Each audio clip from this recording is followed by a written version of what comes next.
Olá, queridos! Mais uma vez aqui juntos, para juntos nós lermos a palavra do Senhor neste projeto da Bíblia em um ano. E vamos juntos, vamos lá dar o seu like, compartilhar com seus amigos, familiares. Vamos juntos levar a palavra do Senhor a ser conhecida nesse Brasil, nesse Amazonas, no mundo inteiro, para que o Senhor seja conhecido por todos.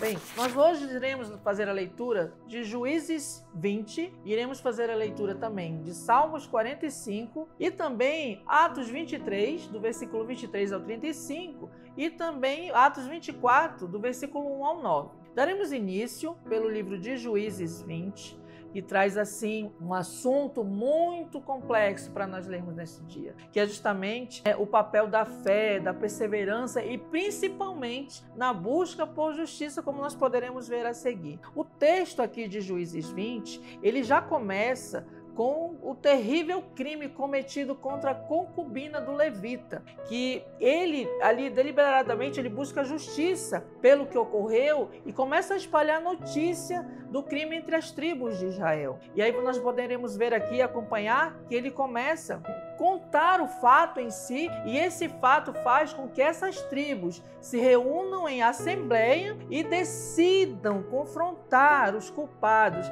que também pertenciam a uma das tribos de Israel, que era a tribo de Benjamim, que era conhecida como uma tribo guerreira, que nós veremos logo aqui a seguir na leitura. Tá bom? Então nós começamos aqui vendo os preparativos para esta guerra, que foi justamente do versículo 1 ao 11, onde eles fazem as reuniões, como nós podemos ver aqui, ó, no versículo 1, que por causa disso, todo o povo de Israel, desde Dan, do norte até Beceba, no sul de Gileade, no leste, se reuniu em Mispa. Eles se reuniram na presença de Deus, o Senhor, como se fossem uma só pessoa. Lá no versículo 4, queridos, nós vemos que o levita começa a relatar estes fatos, e ele diz assim: então o levita, marido da mulher assassinada, explicou. Aí ele começa a relatar o crime, que foi realmente um crime horrendo, e dizia assim, que ele cheguei com a minha concubina a Gibeá, do território de tribo de Benjamim, para passar a noite. Os homens de Gibeá vieram de noite e cercaram a casa.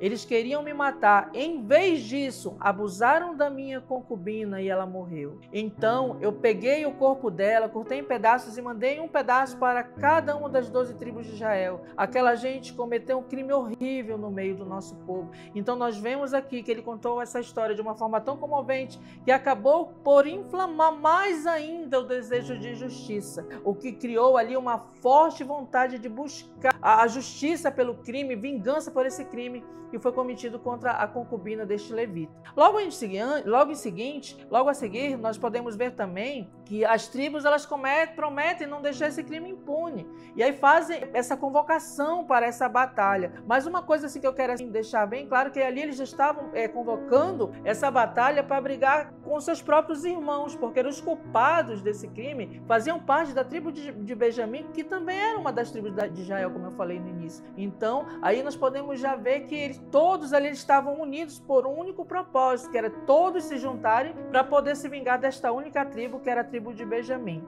E aí nós podemos ver também, logo a seguida, que aí começa a guerra mesmo contra a tribo de Benjamim, em que nós podemos ver que a busca desenfreada por justiça ali, ela foi feita de uma forma assim, em unidade mesmo. Eles resolveram e foram atrás, porém, nós podemos ver aqui, na primeira batalha que eles tiveram contra a tribo de Benjamim, o que aconteceu? Eles talvez não tenham criado estratégias corretas de guerra, eles não se prepararam talvez como deveriam, e o que acontece? Nessa primeira batalha, eles perdem essa batalha para a tribo de Benjamim. Então isso nos leva a entender que muitas vezes vão aparecer situações difíceis nessa busca pela justiça. Então é muito necessário que nós possamos realmente buscar o que é justo, tudo mais, mas porém nós precisamos ter sempre em consciência e entender que se de repente nós estamos nessa busca por justiça e vierem situações adversas e nós não tivermos o resultado assim desejado, a única saída dali seria a perseverança, que foi o que também aconteceu aqui nessa grande batalha. Nós vimos que após eles perderem a primeira batalha, eles perseveram, aí melhoram suas estratégias e vão novamente para a batalha contra os benjamins. E aí é justamente aqui nessa segunda batalha, né, após eles melhorarem tudo,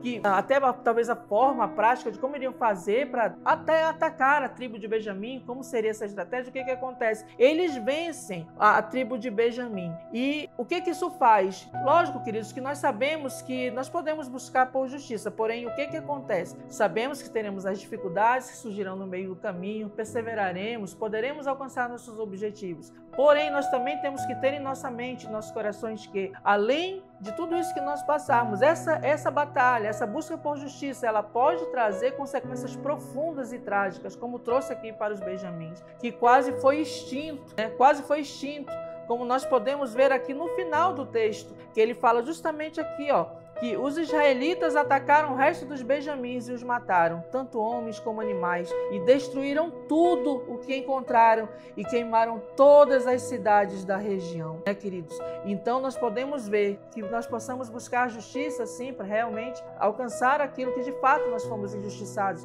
mas sempre querendo fazer de forma sábia, forma cautelosa, entendendo que obstáculos surgirão, mas que nós podemos perseverar, vencer tais obstáculos, mas nunca esquecer, ainda assim podemos ter consequências não tão desejadas quando nós entramos nessa busca por justiça. Então, sabedoria e fé e amor sempre. Tá bom? O outro texto que nós iremos aqui compartilhar, queridos, hoje é Salmo 45. É um salmo profético entre o Senhor Jesus e a igreja, onde ele começa aqui com elogio ao noivo, né, por todo o seu esplendor, toda a sua majestade, sua justiça, como nós podemos ver aqui no versículo 2. Ó Rei, ó Senhor, é o mais bonito de todos os homens e sabe fazer belos discursos. Deus sempre o tem abençoado. Põe a espada na cintura, ó Rei poderoso, forte e glorioso, coberto de glória, avança para vencer defendendo a verdade e a justiça. A sua força conquistará grandes vitórias. As suas flechas são afiadas e atravessam o coração dos seus inimigos. As nações caem aos seus pés. E logo em seguida, queridos, nós vemos, justamente após todos esses elogios, os conselhos. A noiva, antes que ela fosse levada ao palácio do rei em toda a sua glória. Então nós podemos ver aqui, que a partir aqui do versículo 11 diz: você é linda e por isso o rei vai desejá-la, seja obediente a ele, pois ele é o seu senhor. Ó noivo, o povo da cidade de Tiro vai lhe trazer presentes, muita gente rica vai querer lhe agradar. A princesa está no palácio e como é lindo, o seu vestido é feito de fios de ouro. E aí vamos vendo até o versículo 17, que fala justamente: a minha canção fará com que a sua fama seja sempre lembrada e todos os elogiarão para sempre. Esse é o Salmos 45, um salmo tão lindo, né, que nós podemos ver ali os elogios ao noivo e ali os ensinamentos à noiva, aos conselhos que servem para os nossos dias atuais, onde nós podemos aprender tanto na palavra do Senhor, com tantos conselhos para que nós possamos ter uma vida sempre reta, a igreja ter uma vida sempre reta nos seus preceitos, nos seus caminhos, para que um dia possamos nos encontrar com Ele. Enfim, e o último texto, que é justamente Atos, capítulo 23, que vai do 23 ao 35, e Atos, o capítulo 24, que vai do versículo 1 ao 9. Aqui, queridos, nesse texto, o Paulo, ele é mandado para o governador Félix. Mas para que você entenda, deixa eu lhe explicar assim como é que estava o cenário aqui. Aqui Paulo, ele está diante dos fariseus e dos saduceus. Ali ele está sendo julgado por sua esperança na ressurreição dos mortos. Então, o que acontece?